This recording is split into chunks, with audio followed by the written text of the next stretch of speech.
Mas vamos à palavra do Senhor, terminando a nossa série em Romanos 5 a 8. O tema da nossa mensagem de hoje é a vida no Espírito, segunda parte, desta vez nos concentrando nos seus resultados, os resultados da vida no Espírito. É bom você lembrar que começamos no capítulo 5, com Paulo fazendo aplicações e os desdobramentos e as bênçãos e os benefícios da justificação pela fé. Esse é o nosso grande problema, é o problema de todo pecador. Se há alguém aqui ainda, nessa manhã, que não se rendeu a Jesus, o seu grande problema é que você estará diante de um Deus santo em algum momento de sua vida. E esse Deus, cuja santidade ultrapassa tudo o que podemos pensar, expressa essa santidade através da sua justiça. Se essa justiça não for satisfeita e plenamente satisfeita, nós sofreremos a sua justa condenação eterna. A dificuldade é que nem eu, nem você, nenhum de nós, nenhum ser humano é capaz de satisfazer a justiça de Deus e alcançar assim os padrões da sua santidade. Deus resolveu isso enviando Cristo ao mundo. Deus se fez ser humano, se fez homem, alma e corpo humanos. E assim, cumprindo toda a lei, cumprindo toda a justiça, satisfazendo a justiça do Pai, o Senhor Jesus morre como nosso substituto na cruz do Calvário. Ele ressuscita, porque ele não tinha pecado dele, ele morreu por nós. Ele ressuscita, que era impossível que a morte o detesse. Na sua ressurreição nós temos novidade de vida, que é expressa na vida que vivemos aqui no dia a dia e na esperança da ressurreição final, do retorno do Senhor. Assim, Paulo desenvolve dos capítulos 5 a 8 as bênçãos da justificação, na reconciliação com Deus, na vitória sobre o poder do pecado, que não é mais o nosso Senhor. Nós já fomos libertos do poder dele, ele não nos domina como se nós fôssemos seus escravos, como éramos antes de Cristo. Ele também, do pecado também nos vimos livres da culpa, porque Jesus levou a culpa pelo nosso pecado, e finalmente nos veremos livres na ressurreição final, na glorificação, ou quando o Senhor Jesus chamar você à presença dele, nos veremos livres da presença do pecado. Até lá o pecado não tem domínio sobre nós. Também a lei, a própria lei que antes apresentava a justiça de Deus, agora não tem poder sobre nós. Eu e você não devemos nada à lei, porque o Senhor Jesus já cumpriu toda a lei. Para que o preceito da lei, como vimos na semana passada, se cumprisse em nós, foi que Cristo, tendo assumido natureza humana verdadeira, deu a sua vida de modo que a justiça alcançada por ele fosse aplicada a nós pela fé. Aqueles que creem em Jesus estendem mãos de mendigos, mãos vazias. Eles dizem: Senhor, eu não posso. Senhor, eu não tenho como. Senhor, tem misericórdia de mim. Senhor, salva-me. Todos aqueles que assim olham para Jesus são salvos. Portanto, se alguém aqui nessa manhã ainda não se rendeu a Jesus, que morreu por nós para que fôssemos salvos, não deixe passar nem mais um momento. Você não sabe quando estará diante do juízo de Deus, do trono de Deus. E nós, então, olhamos hoje para os resultados, como Paulo os coloca no livro de Romanos, finalizando o capítulo 8, dos versos 18 a 39. Parte desse texto é bastante conhecida de todo crente. Romanos 8, 18 a 39. A palavra de Deus diz assim. Romanos 8, 18 ao final do capítulo. Porque para mim tenho por certo que os sofrimentos do tempo presente não podem ser comparados com a glória a ser revelada em nós. A ardente expectativa da criação aguarda a revelação dos filhos de Deus. Pois a criação está sujeita à vaidade não por sua própria vontade, mas por causa daquele que a sujeitou. Na esperança de que a própria criação será libertada do cativeiro da corrupção para a liberdade da glória dos filhos de Deus. Porque sabemos que toda a criação a um só tempo geme e suporta angústias até agora. E não somente ela, mas também nós, que temos as primícias do Espírito, igualmente gememos em nosso íntimo, aguardando a adoção de filhos, a redenção do nosso corpo. Porque na esperança somos salvos. Ora, a esperança que se vê não é esperança, pois quem espera o que está vendo. Mas se esperamos o que não vemos, com paciência o aguardamos. Da mesma maneira também o Espírito nos ajuda em nossa fraqueza, porque não sabemos orar como convém, mas o próprio Espírito intercede por nós, com gemidos inexprimíveis. E aquele que sonda os corações sabe qual é a mente do Espírito, porque intercede pelos santos de acordo com a vontade de Deus. Sabemos que todas as coisas cooperam para o bem daqueles que amam a Deus, daqueles que são chamados segundo o seu propósito. Pois aqueles que Deus de antemão conheceu, ele também predestinou para serem conformes à imagem de seu Filho, a fim de que ele seja o primogênito entre muitos irmãos. E aos que predestinou, a esses também chamou. Aos que chamou, a esses também justificou. E aos que justificou, a esses também glorificou. Que diremos então à vista dessas coisas? Se Deus é por nós, quem será contra nós? Aquele que não poupou o seu próprio Filho, mas por todos nós o entregou, será que não nos dará graciosamente com ele todas as coisas? Quem intentará acusação contra os eleitos de Deus? É Deus quem os justifica. Quem os condenará? É Cristo quem morreu, ou melhor, quem ressuscitou, o qual está à direita de Deus e também intercede por nós. Quem nos separará do amor de Cristo? Será a tribulação, ou a angústia, ou a perseguição, ou a fome, ou a nudez, ou o perigo, ou a espada?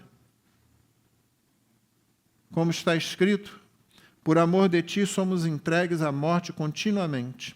Fomos considerados como ovelhas para o matadouro. Em todas estas coisas, porém, somos mais que vencedores por meio daquele que nos amou. Porque eu estou bem certo de que nem a morte, nem a vida, nem os anjos, nem os principados, nem as coisas do presente, nem do porvir, nem os poderes, nem a altura, nem a profundidade, nem qualquer outra criatura poderá nos separar do amor de Deus que está em Cristo Jesus, nosso Senhor. Essa é a palavra de Deus.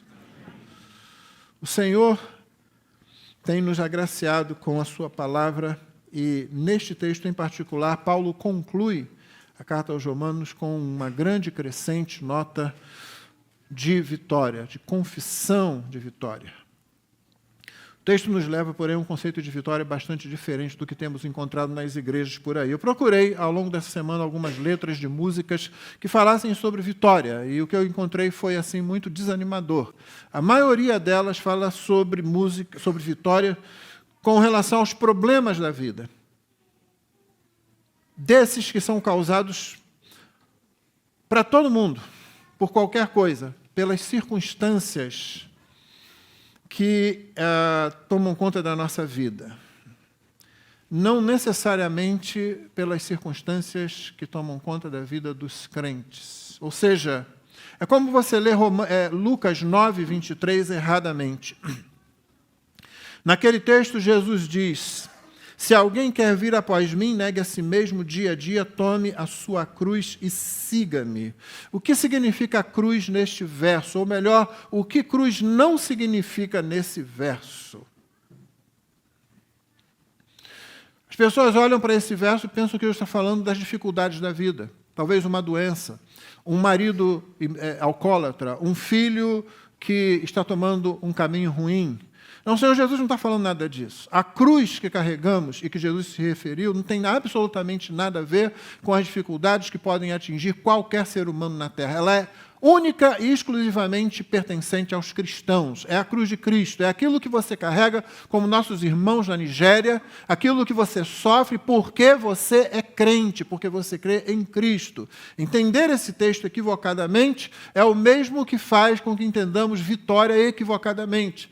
Então as pessoas leem o texto de Romanos 8, principalmente aquele de que somos mais do que vencedores, e pensam que Paulo está falando a respeito dos problemas do dia a dia. Na verdade, irmãos, se você for crente e um crente sincero, problemas baterão à sua porta, perseguição surgirá contra você.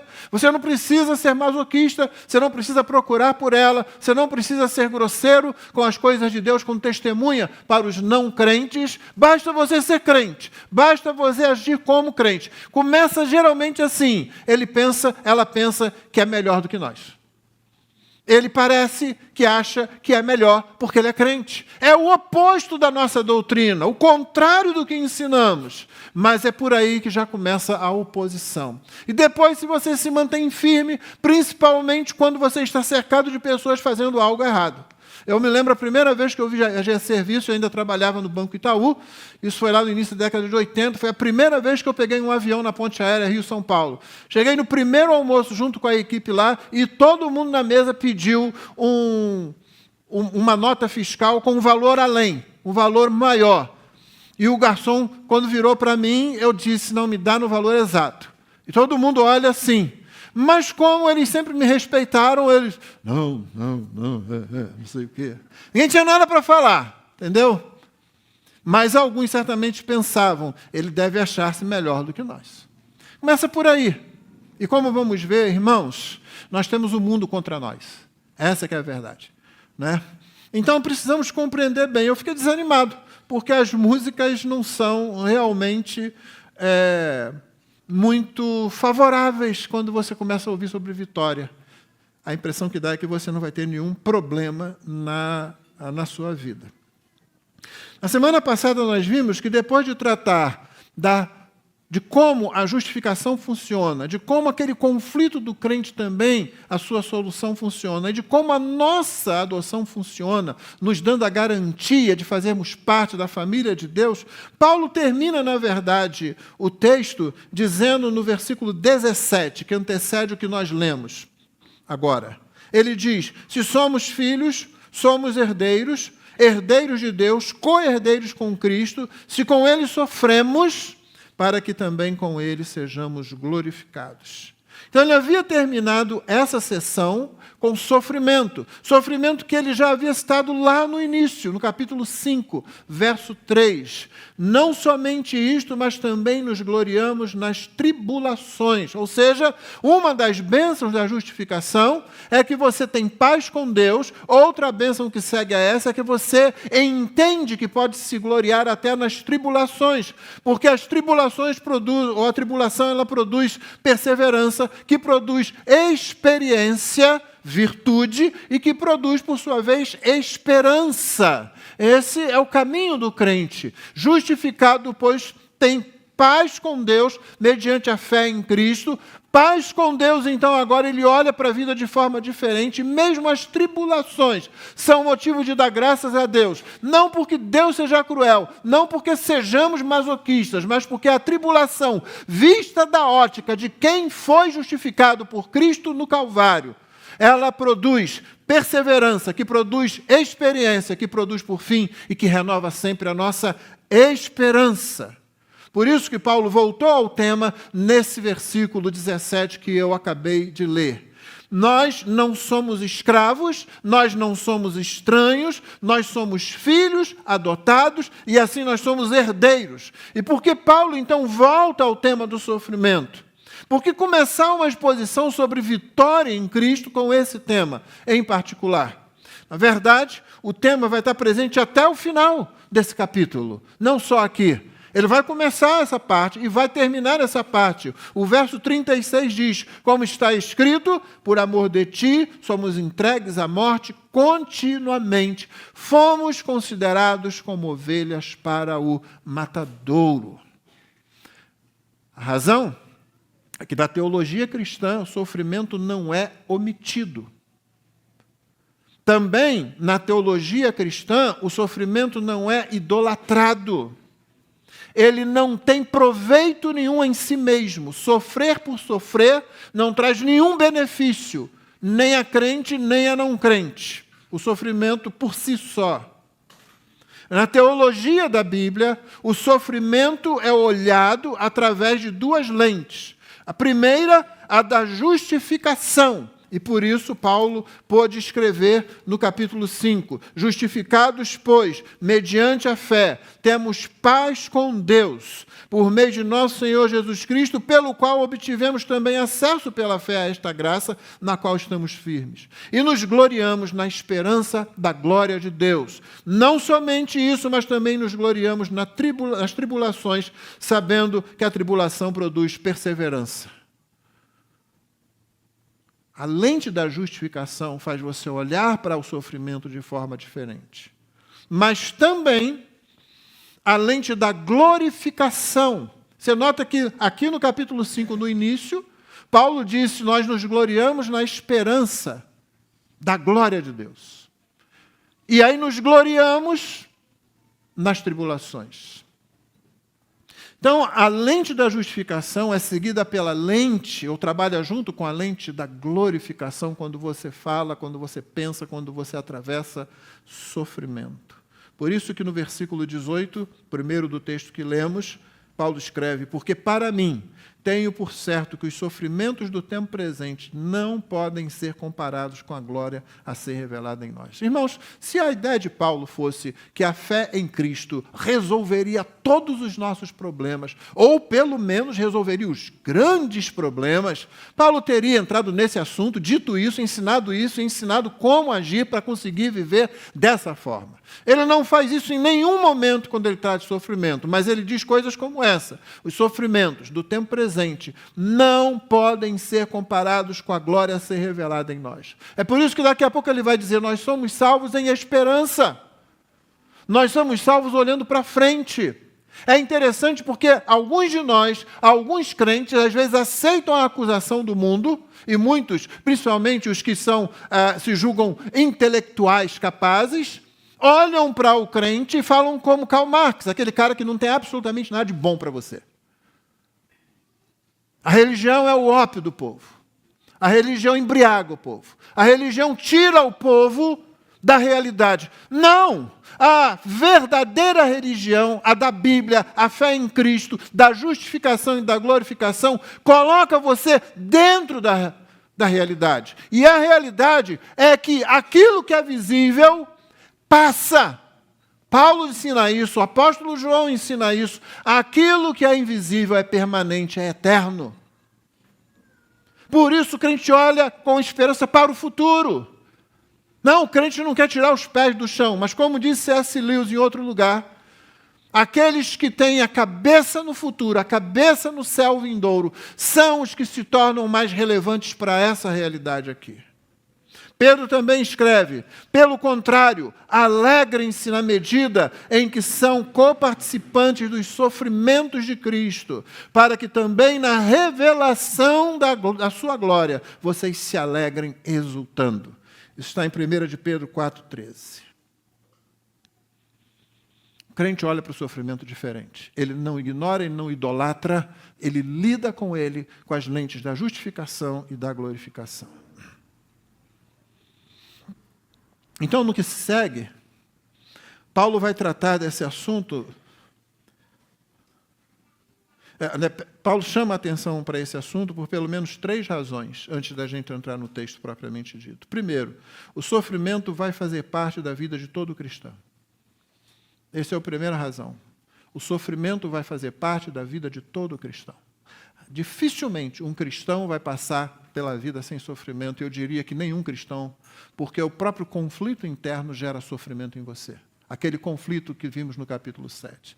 Em segundo lugar, o sofrimento, eu estou dando as razões porque Paulo está tratando desse tema, né? Trouxe novamente e vai lidar com ele, inclusive até o final de um capítulo em que ele está falando sobre vitória, sobre vida plena no Espírito. Então a primeira razão é essa, vai fazer parte da vida cristã. A segunda é que o sofrimento não é, porém, o cerne da vida cristã. Isso já aconteceu na história da igreja. Os irmãos já viram algum filme em algum momento de um monge em algum mosteiro com as costas desnudas, um chicote na mão, batendo e gritando mea culpa, mea máxima culpa. Não, o sofrimento não é o cerne da vida cristã. O âmago da vida cristã, e essa é a terceira razão, porque Paulo lida com esse assunto e traz aí de volta. O âmago da vida cristã é a plenitude da vida de Cristo em nós através do seu Espírito. É para isso que se caminha. O cerne da vida cristã é o Espírito de Deus produzindo, mantendo, sustentando e expressando a vida do Filho de Deus em você e em mim. É sermos moldados à imagem do Filho. É nos parecermos cada vez mais com Ele, não por nossa capacidade, mas pela ação do Espírito enviado pelo Pai e pelo Filho e que habita em nós. Esse é o âmago da vida cristã. Então, Paulo precisa tratar da questão do sofrimento, conjugar isso com justificação, com glorificação, num contexto de vitória, porque os crentes podem ficar confusos quando o sofrimento vem. Eles podem duvidar da adoção, eles podem duvidar de terem sido feitos filhos de Deus, eles podem duvidar da bondade de Deus, eles podem duvidar do poder de Deus. Enfim, Paulo tem que tratar disso para que os crentes sejam capazes de lidar com essas situações de forma bíblica. É preciso reafirmar, nestes tempos em que a fé cristã parece ter como principal tarefa solucionar problemas da vida, é preciso reafirmar essas coisas. O sofrimento vem, o sofrimento não é o cerne, o cerne, o âmago da vida cristã, na verdade, é a vida de Cristo plenamente em nós pelo Espírito Santo.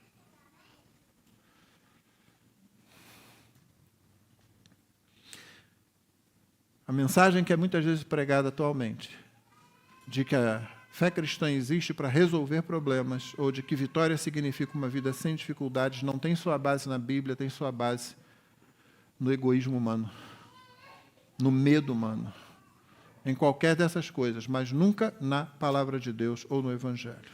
A grande vitória de que a Bíblia fala é viver uma vida cheia de Cristo. As demais circunstâncias vão perdendo valor e poder sobre nós à medida que Cristo se torna mais precioso em nosso coração. Por isso, Paulo escreveu aos Filipenses, no capítulo 3, versos 10 e 11, o que eu quero é conhecer a Cristo e o poder da sua ressurreição, tomar parte nos seus sofrimentos e me tornar como ele na sua morte, para, de algum modo, alcançar a ressurreição dentre os mortos. Paulo olha para Cristo como alguém que quer participar de tudo que envolve Cristo, inclusive sofrer com Ele, depois ser glorificado com Ele, inclusive na bênção da ressurreição. Por isso, ao abordar esse tema, Paulo já inicia com essa nota de encorajamento que lemos no verso 18. Porque para mim, tenho por certo de que os sofrimentos do tempo presente não podem ser comparados com a glória a ser revelada. Seja o que venha depois disso, Paulo já colocou o cabeçalho para mim e para você. Os sofrimentos do tempo presente não podem ser comparados com a glória a ser revelada em nós. Ele vai tratar disso em 3 momentos. Primeiro, o Espírito Santo e a angústia do crente. Depois, o Espírito Santo e a oração do crente. E, finalmente, o Espírito Santo e a segurança do crente. O Espírito Santo e a angústia do crente, o Espírito Santo e a oração do crente, o Espírito Santo e a segurança do crente. São as três partes dessa mensagem. Então, vamos para a primeira, o Espírito Santo e a angústia do crente. Irmãos, algumas das melhores histórias e obras criadas pelos seres humanos nasceram do sofrimento. Se você gosta de Procurando Nemo, você sabe que ele começa com uma tragédia. Se você alguma vez gostou de Bambi, aquele mais antigo, começa com uma tragédia. A gente tenta passar por cima disso, né? Sim. 2 mães são assassinadas no começo daquele conto de criança. E é interessante porque quando você lê os contos de criança escritos antigamente, eles eram nesse tom. E as crianças não viravam delinquentes por causa disso, não. Elas aprendiam a lidar com a realidade da vida. Hoje é que a gente gosta de falar de unicórnios com asinhas, mas aí está dando no que a gente vê ao nosso redor. Um exemplo dentro dos nossos arraiais é o hino 398, do cantor cristão, que nós cantamos com o título de Sou Feliz. No inglês se traduz tudo está bem com a minha alma ou com o meu ser. O Horácio Spafford, em 1873, escreveu esse hino logo após 2 tragédias. 2 anos antes, o grande incêndio de Chicago acabou com quase toda a riqueza dele, porque ele era um empreendedor imobiliário. Aquele incêndio de grandes proporções já acabou com tudo. 2 anos depois, ele manda sua filha para a Europa e passa pela morte das suas 4 filhas. Elas estão com a mãe, e a mãe, quando resgatada e tem acesso a um telégrafo, manda uma única frase: salva sozinha. salva sozinha. 4 filhas se perderam ali. Quando ele foi se encontrar com ela, é dito que o comandante do navio o chamou quando eles estavam na região próxima onde teria acontecido o naufrágio, e ele, depois de ver aquilo, vai para o seu quarto e começa a escrever, e ele escreve uma tradução livre do original que diz: quando a paz, qual um rio, acompanhar o meu ser, quando dores, quais ondas do mar, vierem rolar, seja qual for meu quinhão, tu me ensinas a dizer, tudo está bem com o meu ser. Essa é uma música de vitória. Agora, essa é uma música de vitória. Paulo fala primeiro, ao falar da angústia do espírito e da angústia do crente, ele fala da angústia da criação. Versos 19 e 20 e o verso 22. A ardente expectativa da criação aguarda a revelação dos filhos de Deus, pois a criação está sujeita à vaidade, não por sua própria vontade, mas por causa daquele que a sujeitou. E no verso 22, porque sabemos que toda a criação a um só tempo geme e suporta angústias até agora. O que Paulo está dizendo aqui é que, assim como o ser humano levou a criação para debaixo da maldição de Deus, sim, ela foi sujeita à vaidade, não pelo diabo, não pelos homens, mas pelo Criador. Só o Criador tem controle e domínio sobre a sua criação. Ele sujeita a sua criação à maldição ou à vaidade, por causa daquele que tinha recebido a delegação de gerenciar essa criação e que, no entanto, acabou pecando e levando junto consigo a criação. Então, é como se todas as vozes da criação ao nosso redor, e eu prefiro a palavra criação, a palavra natureza, estivessem gemendo, gritando por redenção. E é por isso que nós não cremos num céu formado de nuvens, onde as pessoas vão ficar flutuando de uma nuvem para outra. Nós cremos nos novos céus e nova terra, onde habita a justiça. Essa é a angústia da criação, e Paulo menciona isso porque a redenção do ser humano também significa a redenção da criação. Jesus é maravilhoso, ele redime tudo. Segundo, a angústia do crente, verso 23. E não somente a criação, mas também nós, que temos as primícias do Espírito, igualmente gememos em nosso íntimo, aguardando a adoção de filhos, a redenção do nosso corpo. Nós já fomos adotados, nós já somos filhos. Paulo agora está fazendo a aplicação disso à ressurreição, à redenção desse corpo, que ele explicou na primeira metade do capítulo, que é um corpo que está sujeito ainda à lei do pecado. Não está sujeito ao pecado como o Senhor, mas como eu disse semana passada, você ainda tem que lidar com ele. Você não pode pegar o pecado e dizer, olha, fica aqui no cantinho que eu vou ganhar o mundo para Cristo. Não, você vai ganhar o mundo para Cristo, o pecado está lá dentro de você. Você não consegue escapar de ter que lidar com o pecado. Nós gememos também, e que esse seja o sentimento de cada crente nesse salão, nessa manhã. Gememos para aguardar a redenção do nosso corpo, quando o pecado será extirpado, quando seremos glorificados e receberemos o corpo que consegue, que pode e que é preparado, que será preparado para viver a eternidade. Corpo, não fantasma, corpo espiritual, mas corpo real ainda assim. Paulo fala depois sobre a angústia da espera. A criação geme, nós gememos e nós ficamos angustiados com a espera. Verso 21 e 24 a 25. Na esperança de que a própria criação será libertada do cativeiro da corrupção para a liberdade da glória dos filhos de Deus. Porque na esperança fomos salvos. Ora, esperança que se vê não é esperança, pois quem espera o que está vendo? Mas se esperamos o que não vemos, com paciência o aguardamos. Você pode ver essa espera em angústia. A criação geme.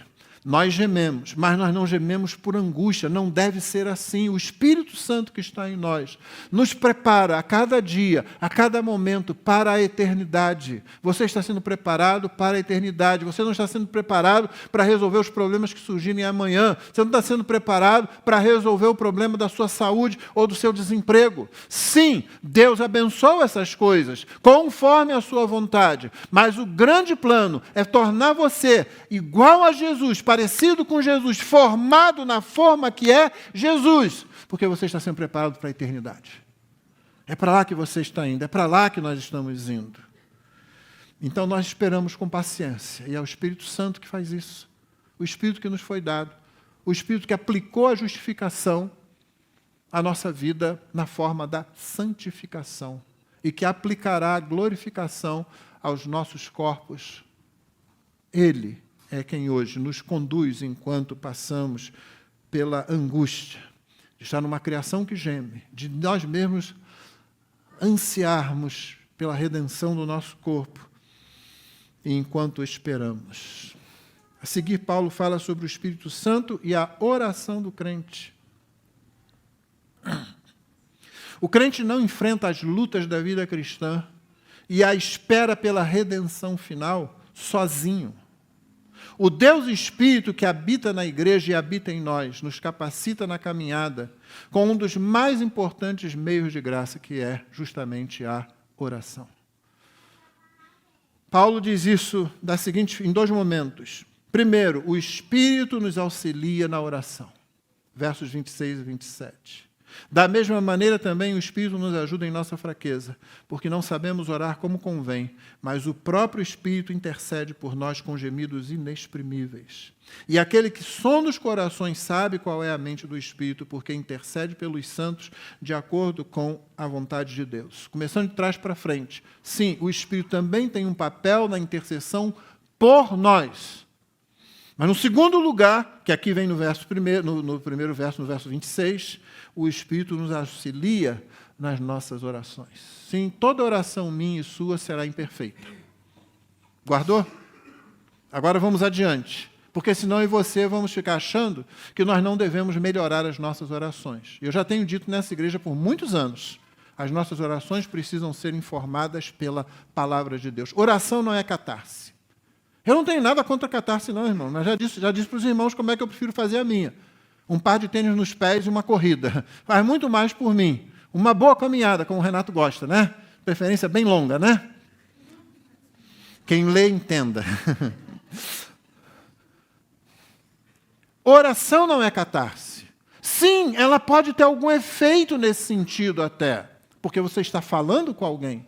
Sim, você pode procurar os crentes para falar com eles, e é bom falar. Na verdade, se você se fecha, fica muito difícil ajudar você. Um dos meus maiores desafios como pastor ao longo de todos esses anos de ministério é que tem crente que depois que está no meio de uma situação difícil, enfrentando uma dificuldade, e já abalado muitas vezes, às vezes já com os joelhos trôpegos, eu não quis falar nada com o pastor, porque o pastor já tem muita coisa para pensar e para fazer.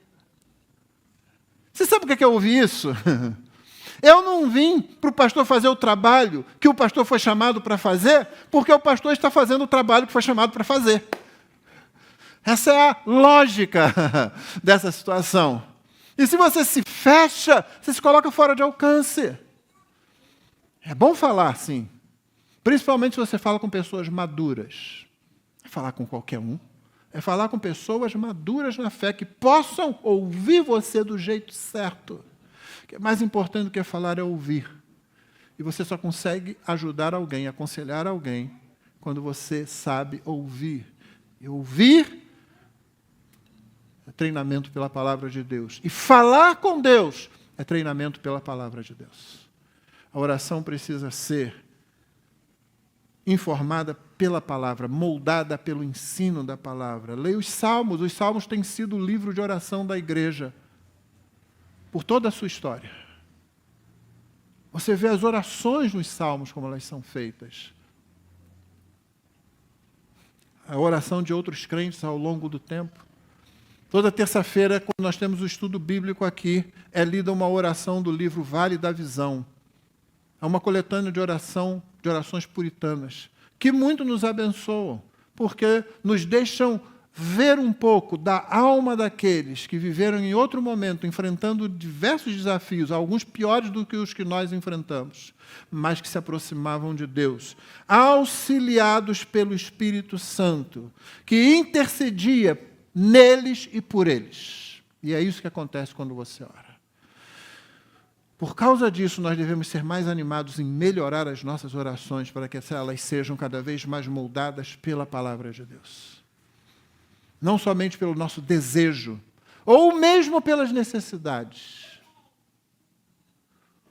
apóstolo Tiago escreve: vocês pedem e não recebem porque pedem mal. Sim, é possível pedir mal a Deus. O Espírito Santo, porém, nos ajuda e é nosso dever crescer nesse mistério. A segunda coisa que Paulo fala sobre o Espírito Santo e a oração do crente é que o Espírito nos auxilia nas convicções a respeito disso. Versos 28 a 30. Sabemos que todas as coisas cooperam para o bem daqueles que amam a Deus, daqueles que são chamados segundo o seu propósito. Pois aqueles que Deus de antemão conheceu, Ele também predestinou para serem conformes à imagem de seu Filho, a fim de que Ele seja o primogênito entre muitos irmãos. Aos que predestinou, e aí vem aquilo que fica conhecido em todo lugar como a cadeia dourada, ou a corrente dourada, né? Aos que predestinou, a esse também chamou, aos que chamou, a esse também justificou, aos que justificou, a esse também glorificou. Primeiro, predestinação é coisa de crente. Quem não crê em predestinação é não crente. O não crente é que tem problema com isso. O problema é se você vai crer em predestinação de acordo com o que a Bíblia diz ou de acordo com o que a cabeça do ser humano quer, né? Essa é a primeira coisa. Segundo, a própria base da predestinação é o conhecimento de Deus das pessoas. Verso 29, pois aqueles que Deus de antemão conheceu. O texto bíblico não diz que Deus conheceu a atitude daqueles que Ele conheceu. Diz que Ele conheceu aquelas pessoas. Que Ele entrou num relacionamento salvífico e de amor com essa pessoa. E é isso que significa a palavra ou a expressão de antemão conheceu. O verbo conhecer não tem simplesmente o mesmo significado que tem para nós, de um conhecimento cognitivo. Por isso que eu fiquei muito assustado quando cheguei na igreja pela primeira vez, lá na inocência dos meus 10 anos de idade, e alguém me deu uma Bíblia, eu comecei a ler em Gênesis. Quando chegou em Gênesis 4, que diz lá, Adão conheceu a Eva e ela teve um filho, eita, como é que funciona isso, gente? Como é que é esse negócio? Irmãos, todos aqui sabem que é necessário mais do que conhecimento cognitivo para que uma criança se forme no ventre de uma mulher, não é? Pois é, mas para você ver o sentido do verbo conhecer, e principalmente a cultura semítica, a cultura hebraica por trás dele, não é simplesmente saber alguma coisa, mas entrar num relacionamento, que é um relacionamento pactual, de intimidade. Por isso o verbo era usado em português no Brasil mesmo, como sinônimo para relacionamento sexual. Aqueles que Deus conheceu, nos quais Ele conheceu na eternidade, de antemão, foi que Ele predestinou. E aí, quando nós vemos isso aqui, as pessoas param no predestinou, ficam discutindo bobagem, ao invés de abrir o restante da Bíblia, se querem discutir isso. Não é o nosso interesse falar disso hoje, mas esquecem o restante. Quem Ele predestinou, Ele chama. E não importa como se crê em predestinação. Quem não crê que a predestinação, que a eleição, são atos absolutos da vontade de Deus e são incondicionais, ou seja, não tem absolutamente nada a ver com a pessoa que Ele elege, vai ter muito problema em continuar aqui. Porque aos que predestinou, Ele chama. A quem Ele chama, Ele justifica. Aos que Ele justifica, Ele glorifica. Só que o tempo está todo no passado. Quem crê em eleição de outra forma vai dizer, Ele chama, mas essa pessoa pode sair fora depois. Então ela não vai terminar glorificada. Paulo usou o tempo errado aqui, aí você vai ter que botar a culpa na palavra de Deus. Então nós não temos esse problema nessa igreja, podemos seguir adiante. O Espírito nos auxilia na nossa convicção. Sabemos, com relação ao sofrimento, que todas as coisas cooperam para o bem, não que todas as coisas cooperam para o conforto. Nem sempre será confortável. Eu gosto do teu modo de agir e do modo como tu operas em mim, Senhor, grandes coisas, mas não gosto sempre. Eu gosto do sentido ulterior, aquele último, sabe? Eu sei que o Senhor está me fazendo bem, mas dói, Senhor. Senhor, me dá dor, angústia, tristeza, Senhor. O próprio Filho passou por isso. Se possível for, passa de mim esse cálice, no entanto, não seja como eu quero, mas como tu queres.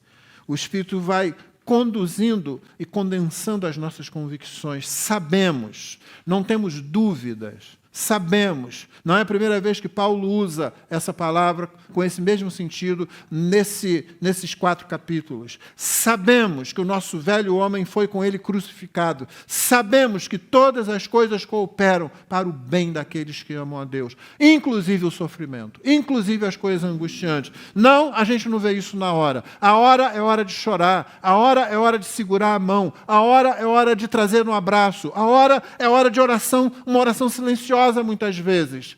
Mas mesmo aquilo que nós não entendemos, mesmo aquilo que dói, está sendo usado por Deus para o bem dos que amam a Deus, daqueles que Ele chamou segundo o propósito dEle, e que nos 2 versos seguintes são descritos como os que Ele conheceu, de antemão os que Ele predestinou, e assim sucessivamente. Resta dizer que nós ficamos seguros também de que a nossa predestinação não é simplesmente do inferno para o céu. O verso 29 diz, predestinou para serem conformes à imagem de seu Filho, que foi aquilo que eu disse no começo da mensagem, viu? Não era ideia da minha cabeça, é o texto bíblico que diz. Para sermos conformes à imagem do seu Filho. O Espírito vai moldando em nós aquilo que Deus, no seu propósito eterno, decidiu, para que nós sejamos conformados à imagem do Filho de Deus. Portanto, o Espírito nos auxilia nas nossas orações, na nossa convicção que gera as nossas orações, e assim nós somos fortalecidos e consolados.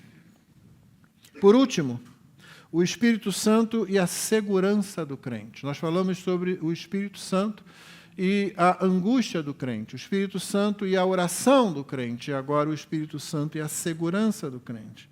E ao chegar ao final dessa sessão, o Espírito leva o apóstolo a exaltar a segurança existente na salvação de Deus em Cristo. Ele não apenas ensina sobre ela, mas o tom vai sendo cada vez mais crescente de exaltação, de louvor e de ação de graças.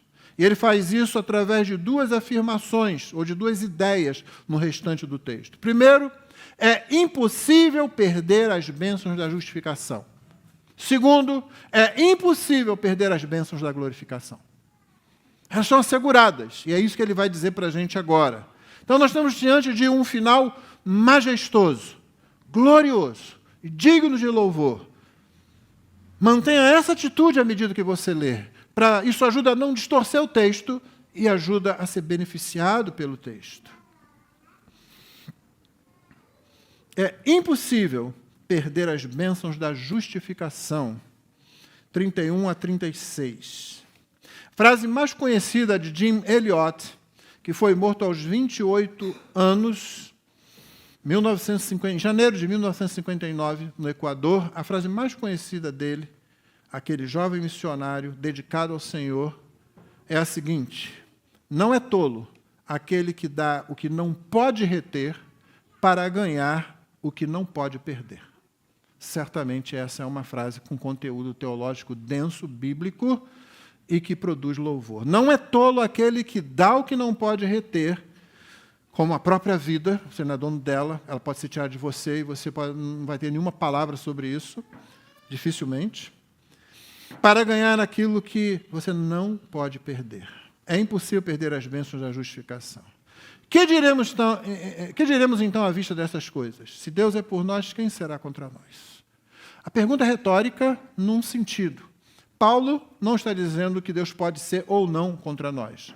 Pode-se traduzir o termo como, uma vez que Deus é por nós, quem será contra nós? E a pergunta retórica do final se responde assim: todo mundo. Paulo não está dizendo que não haverá alguém contra você porque Deus está do seu lado. Já que Deus está comigo, todo mundo, né? Não é igual aquela briga de colégio, que você fica amigo do valentão grandão e ninguém nem se mete com você. Não! As pessoas vão se meter com você. O mundo é contra nós, irmãos. Sim, nossa luta não é contra a carne e o sangue, mas as potestades, os principados, os espíritos da maldade nas regiões celestiais, estou usando o vocabulário de Efésios 6, se manifestam muitas vezes através de pessoas, grupos de pessoas. Você acabou de ouvir de uma irmã. Ela foi sequestrada contra a vontade dela. Ela foi maltratada de forma intensa. E quando ela é jogada fora, a comunidade não recebe, mas a comunidade da aliança também não recebe. Que resta essa pessoa? Você pensa sobre isso? Porque eu penso. Quando eu oro pelos que passam perseguição. Para quem eu apela? O meu pastor? O meu irmão? As mulheres da sociedade de mulheres? Não, ela está com um espírito imundo. Falta de doutrina é morte. Morte da igreja. Morte da fé. Doutrina que é ignorada acaba trazendo consequências trágicas para a igreja e para os crentes. Quem será contra nós? Todo mundo será contra nós. Ele não está dizendo que não, mas ele continua. Aquele que não poupou o seu próprio filho, mas por todos nós o entregou, será que não nos dará graciosamente com ele todas as coisas?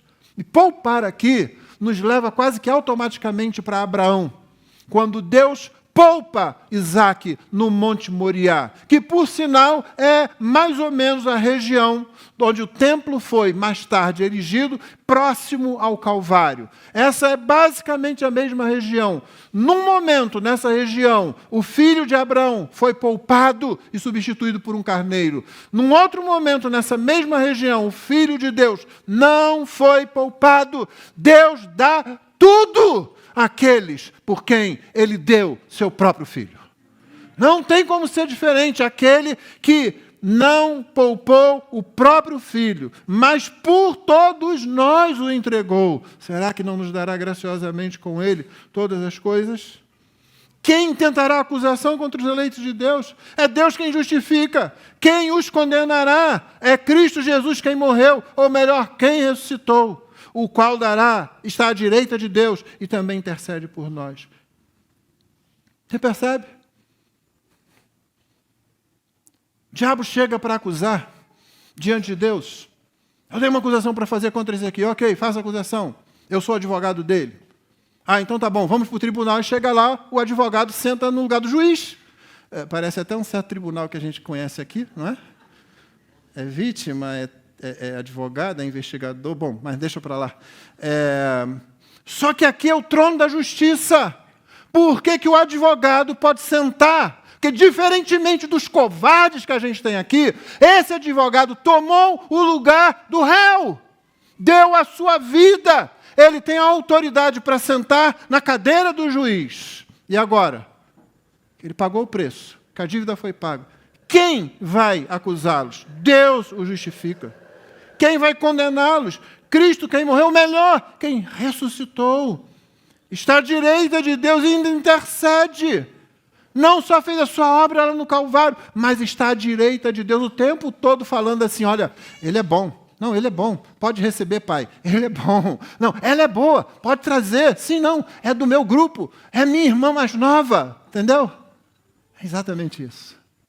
Porque toda a justiça foi feita. Toda a justiça foi paga. É impossível perder as bênçãos da justificação. Mas tem mais. Quem nos separará desse amor? O sofrimento, e é isso que Paulo agora traduz da seguinte forma: tribulação, angústia, perseguição, fome, nudez, perigo, espada. Nada. Nada. É impossível perder as bênçãos da justificação. Inclusive, a paz com Deus e a reconciliação, elas continuam presas. E não existe tribulação, angústia, perseguição, fome, nudez, perigo, espada, capaz de separar você daquele que deu tudo por você. Como está escrito, e ele cita o Salmo 44, 22, que tem um contexto semelhante. O povo de Deus sofrendo porque desobedeceu a Deus, mas ainda sofre por causa de Deus. Como está escrito, por amor de ti somos entregues à morte continuamente. Fomos considerados como ovelhas para o matadouro.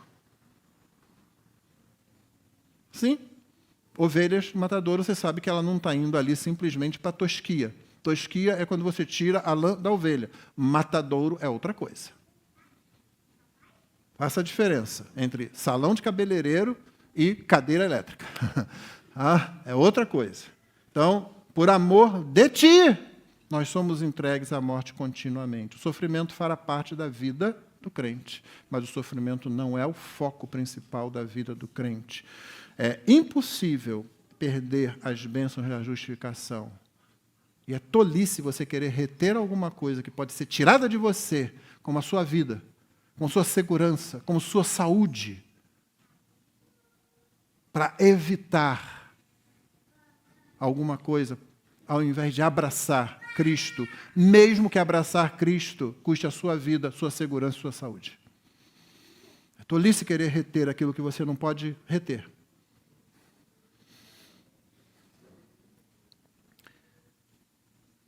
É tolice não levar em conta aquilo que não pode ser tirado de você e não viver de acordo com isso. Finalmente, é impossível perder as bênçãos da glorificação. É impossível perder a bênção da justificação e é impossível perder as bênçãos da glorificação. 37 a 39. Em todas estas coisas, porém, somos mais que vencedores por meio daquele que nos amou. Note, Paulo está dizendo aqui justamente que é no meio daquilo que ele acabou de dizer, da angústia, da fome, da nudez, da espada, do perigo, entendeu? É dentro dessa situação, em todas essas coisas, somos mais que vencedores por meio daquele que nos amou. Não dá para usar esse verso e outros aqui para dizer, olha, você é mais que vencedor, você vai vencer tudo, não vai sofrer nada, não, você vai sofrer. Há um mundo contra você, há o diabo contra você, há o teu próprio pecado contra você. Mas em todas essas coisas, porém, somos mais que vencedores por meio daquele que nos amou. Porque estou bem certo de que nem morte, nem vida, e Paulo gosta de vez em quando dessas enxurradas assim, né? Joga uma coisa atrás da outra assim. Não é bonito isso? Esse é um bom estilo, porque eu estou bem certo de que nem a morte, nem a vida, nem os anjos, nem os principados, nem as coisas do presente, nem dos porvir, nem os poderes, nem a altura, nem a profundidade, nem qualquer outra criatura poderá nos separar do amor de Deus que está em Cristo Jesus, nosso Senhor. Nada pode nos separar. E dá certo disso. As bênçãos da glorificação estão garantidas. Nós seremos glorificados na ressurreição final.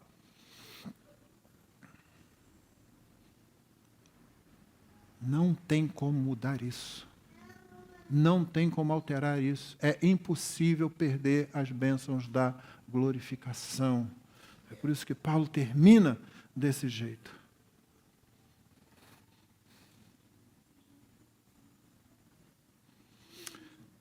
Três aplicações aqui, irmãos. A vida cristã é uma vida de lutas.